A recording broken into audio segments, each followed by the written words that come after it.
মাম্মা আজকে একটু চিকেন করে দাও না। আবার চিকেন? এই তো সেদিন করলাম। হ্যাঁ প্লিজ প্লিজ, ওরম আমাকে টেস্টি চিকেন আবার করে দাও। আচ্ছা দেখছি কি করা যায়।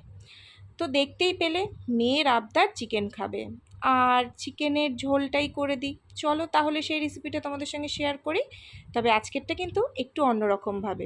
চলো, সবার প্রথমে নিয়ে নিয়েছি আমি এখানে 1 কেজি চিকেন, ধুয়ে পরিষ্কার করে নিয়েছি। এবার ম্যারিনেশন করব, তার জন্য নুন, হলুদ আর কাশ্মীরি রেড চিলি পাউডার দিয়ে দিলাম। এখানে আমি নুনটা দিয়েছি 1 টেবিল স্পুনের মতো, আর হলুদটা দিয়েছি 1 টেবিল স্পুনের মতো, আর লঙ্কার গুঁড়োটাও কিন্তু তাই দিয়েছি। এরপর দিয়ে দিলাম 1/2 টেবিল চামচের মতো আদা রসুন বাটা, আর দিয়ে দিলাম 2টো কুচি করা পেঁয়াজ আর 2টো কুচি করা টমেটো। এরপর এটাকে ম্যারিনেট করব। তার আগে দিয়ে দেবো অল্প একটু সরষের তেল। তো দিয়ে পুরো জিনিসটাকে কিন্তু ভালোভাবে ম্যারিনেট করে নিতে হবে, 1/2 ঘন্টার জন্য রেখে দিতে হবে। হাতে যদি সময় না থাকে তাহলে 10 মিনিটের মতো রেখেই রান্নাটা চাপিয়ে দিতে পারো। তো এরপর আমি দেখো এখানে কড়াইতে নিয়ে নেব হচ্ছে সরষের তেল। আর আমার বাড়িতে মাংস রান্না করলে আলু থাকবে না সেটা তো হতেই পারে না, তো সেই কারণে দেখো এখানে ডুমু ডুমু করে আমি আলু কেটে নিয়েছি। এরপরে আলুগুলোকে আমি তেলের মধ্যে দিয়ে দিলাম, দিয়ে 1/2 টেবিল স্পুনের মতো নুন দিয়ে দিলাম, 1/2 টেবিল স্পুনের মতো হলুদ গুঁড়ো আর 1/2 টেবিল স্পুনের মতো কাশ্মীরি রেড চিলি পাউডার দিয়ে এবার এটাকে ভালো করে কিন্তু ভেজে নেব। তো বেশ ভালো করে কড়া করে একটু আলুটাকে ভেজে নেব, আর তাতে করে আলুর উপরে বেশ একটা ক্রিস্পি ভাব আসে, খেতেও কিন্তু বেশ ভালো লাগে।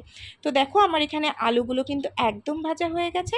এরপর আমি এগুলোকে তুলে রেখে দেবো। এরপরে যেটা করব, প্রথমে দেখো আমি গোটা গরম মশলা, শুকনো লঙ্কা আর একটা তেজপাতা দিয়ে দিয়েছি। দিয়ে এটা তেলে কিছুক্ষণ নাড়াচাড়া করব যতক্ষণ না এই মশলাগুলো থেকে ফ্লেভারটা বা গন্ধটা বেরিয়ে আসে।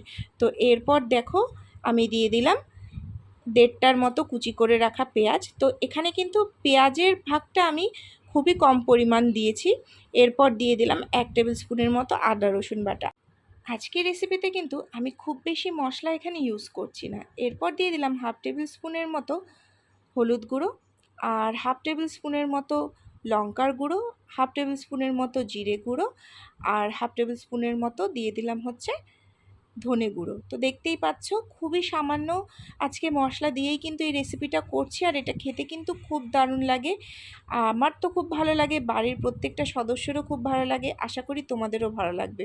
তো এরপর দেখো আমি দিয়ে দিলাম এখানে টক দই। আমি এখানে 100 গ্রামের মতো টক দই নিয়েছি, নিয়ে ভালো করে কিন্তু মশলার সঙ্গে এটাকে কষিয়ে নেব। তো মশলার থেকে যখন দেখব তেলটা ছেড়ে এসছে, তখন ম্যারিনেট করা যে চিকেনটা সেটা আমি এর মধ্যে দিয়ে দেবো। তো দেখো খুব ভালোভাবে কিন্তু এবার পুরো চিকেনটাকে কষিয়ে নিতে হবে। আর অবশ্যই চিকেন যখন রান্না করবে সেক্ষেত্রে গ্যাসের ফ্লেমটা কমিয়ে ঢাকা চাপা দিয়ে রান্না করবে। চিকেনের থেকে যেই জলটা বেরোবে সেই জলেই কিন্তু অর্ধেক চিকেনটা সিদ্ধ হয়ে যাবে। তো দেখো আমি ঢাকা চাপা দিয়ে 10 মিনিট পর আবার ঢাকনা খুলে দেখে নিচ্ছি চিকেনটা কতদূর হলো। তো দেখো আমার এখানে চিকেনটা কিন্তু ভালো মতো কষছে, চিকেনের থেকে বেশ জলও বেরিয়েছে। আমি কিন্তু এখনও অবধি কোনো রকম জল এর মধ্যে ইউজ করিনি। চিকেনের থেকে যেই জলটা বেরোচ্ছে সেই জলটা দিয়েই কিন্তু চিকেনটা ভালোভাবে সিদ্ধ হয়ে যাবে। তো এরকম প্রসেস তোমাদেরকে করে নিতে হবে আরও 10 থেকে 15 মিনিট। 10 থেকে 15 মিনিট পর দেখো আমি ঢাকনা খুলে আবারও যে ভেজে রাখা আলুগুলো ছিল সেই আলুগুলো এর মধ্যে দিয়ে এবার আলু সমেত চিকেনটাকে কিন্তু ভালো করে কষিয়ে নিতে হবে। তো এরকম ঢাকা চাপা দিয়ে রান্না করলে চিকেনটা কিন্তু খুব সুন্দরভাবে সিদ্ধ হয়ে যায়। এরপর আমি সামান্য একটু চিনি এর মধ্যে অ্যাড করলাম, আর দিয়ে দিলাম হচ্ছে জল। তো জলটা আমি এখানে খুব বেশি দিইনি, তোমরা যে যেরকম ঝোল খেতে চাও সেই অনুযায়ী জল দেবে। তো দেখো আমি এখানে জলটা দিয়ে দিয়েছি, আমার চিকেনটা কিন্তু ফুটে উঠেছে। তো আমি একটু ঝোল ঝোল রাখছি, তোমরা চাইলে এটাকে একদম মাখা মাখাও করতে পারো, এটা ঝোলটা খেতেই বেশি ভালো লাগে। এরপর দিয়ে দিলাম হচ্ছে উপর থেকে গরম মশলার গুঁড়ো 1/2 টেবিল স্পুনের মতো, দিয়ে এবার গ্যাস অফ করে কিছুক্ষণ স্ট্যান্ডিং টাইম দিলেই আমাদের তৈরি লাল লাল চিকেনের ঝোল। এই যে মাম্মাম তৈরি কিন্তু আজকে চিকেনের ঝোল। কি ভাত খাবে তো? হ্যাঁ মাম্মা তাড়াতাড়ি যাও, আমি তো খাবো। ইয়ে আচ্ছা চলো দিচ্ছি। তো দেখলে আমার বাড়ির ছোট্ট সদস্যটি চিকেন পেয়ে কতটা খুশি।